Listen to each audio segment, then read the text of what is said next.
that gravy is. Spin it one more time again. Come on, and look at the oxtail. Oxtail, we said turn up. And you want your chicken foot to be nice and soft, not hard. See how soft that is?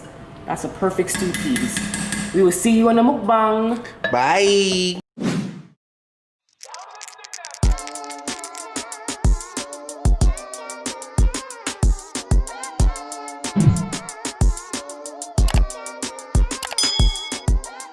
Hi family, today we are making stew peas. That's right, stew peas. And these are the ingredients that I use to make my stew peas.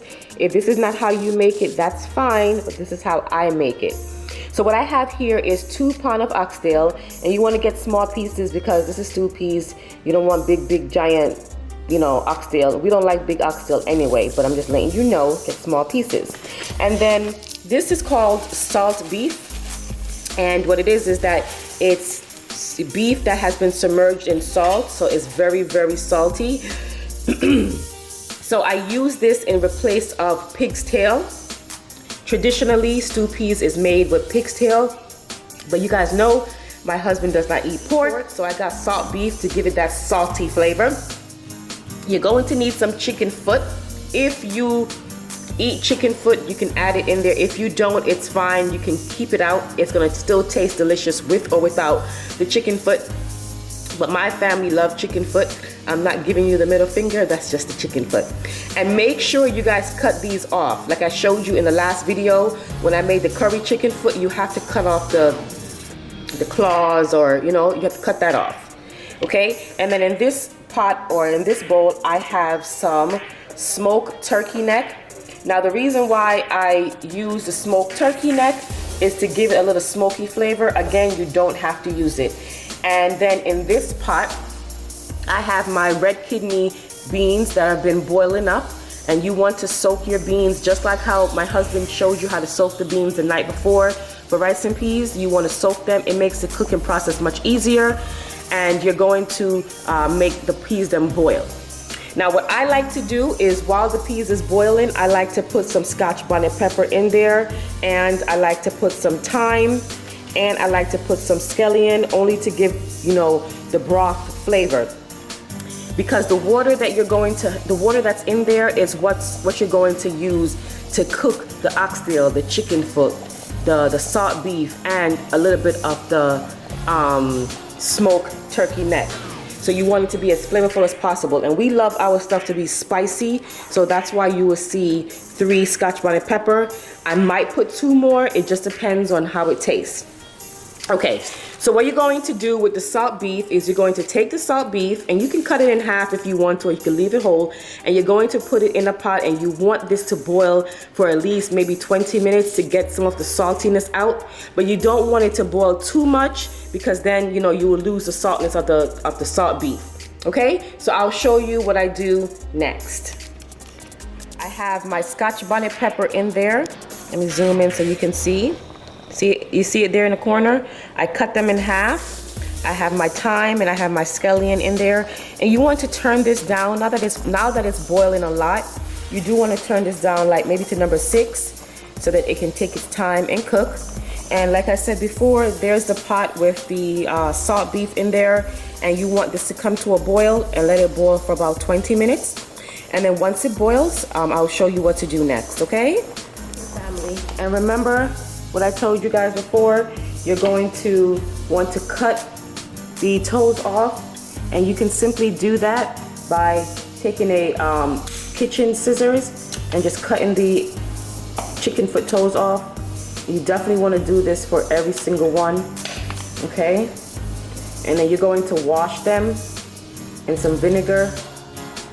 Wash all of the meat in vinegar. If you don't like to wash your meat in vinegar, that's okay. You can just simply not do it.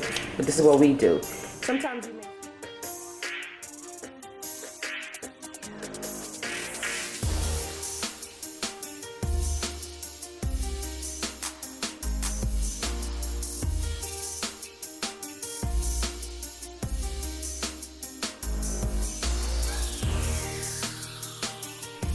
family, so this is the salt beef that I boiled. Okay, now it is still hot. I just took it out of the pot. You do want to cut off the fat off of the salt beef, so you don't really need that. You know, it's not, you just don't really need it. Okay. And you're just gonna simply cut the salt beef up in little strips, because you want it to be a nice size so that, you know, when you're eating it, it's not all huge, and it'll help it cook faster. So this is what you're going to do. This is why everything that I have in the salt beef is a nice size. It's not huge, not in the salt beef, in the stew peas, my bad. Everything that I have in the stew peas is nice and small. It's not huge, and that's what you want. Now I want to make it very clear that you do not have to use every single meat that I use. I mean, I'm gonna use my hands, guys, because this is the tongue I take too long. So if you don't like chicken foot, you don't have to put it in. If you don't like turkey meat, you don't have to put it in. But you definitely need to put some kind of meat if you're gonna make it my way. And you can make it vegetarian style with just the beans, you know, and you put salt and you add the same ingredients, you just don't put any meat. And it comes out just as good. So you're just gonna cut it in skinny strips like that, and then you're gonna cut the strips again, just like that.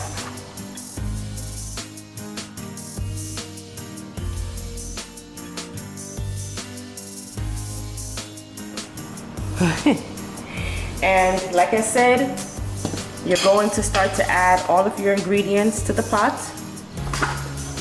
Oxtail, chicken foot, salt beef, smoked turkey neck. Now the great thing about stew peas is it's a one pot dish, okay? Everything gets dumped into the pot, and you're just gonna let it sit and just get nice and soft and cooked. You can also make this in a crock pot as well. I've made this in a crock pot before, and it came out just as good, but I like to do it on the stove. I don't know why, but you can do it in a crock pot. If you're at home and you have to go somewhere, but when you come home you want a nice cooked meal, throw it in a crock pot. Now what I like to do is add another cup of water, just like that, okay? And I know it seems like a lot of water, but remember, everything in this pot is going to be cooking for at least 3 hours. Oops. 3 hours, maybe 3.5 hours. So you want enough liquid in there to cook everything. And then just when it's about to be finished, or maybe like 30 minutes, I add a can of coconut milk or half a can, depending on what I like. You cover it up and you let that cook for about 3 hours, and periodically, every 20 minutes or so, you do want to mix it up, because remember, the peas, as it gets soft and softer, it's going to start to get thicker. So the gravy is going to get thicker, and you don't want the peas to get stuck to the bottom. So every 20 minutes or so, you mix it up and see if you need to add more water. Okay, family, so this is the end result. Wow. Okay, now you see how thick the liquid is. This is exactly how you want it to be. This is done. What I did was I added, you know, a half a can of coconut milk. And that's it. And I didn't add any seasoning to this. All I did was add the salt beef. The salt beef gave it all the flavor. Okay, guys, see how thick that gravy is? Spin it one more time again. Come on, and look at the oxtail. Oxtail, we said turn up. And you want your chicken foot to be nice and soft, not hard. See how soft that is?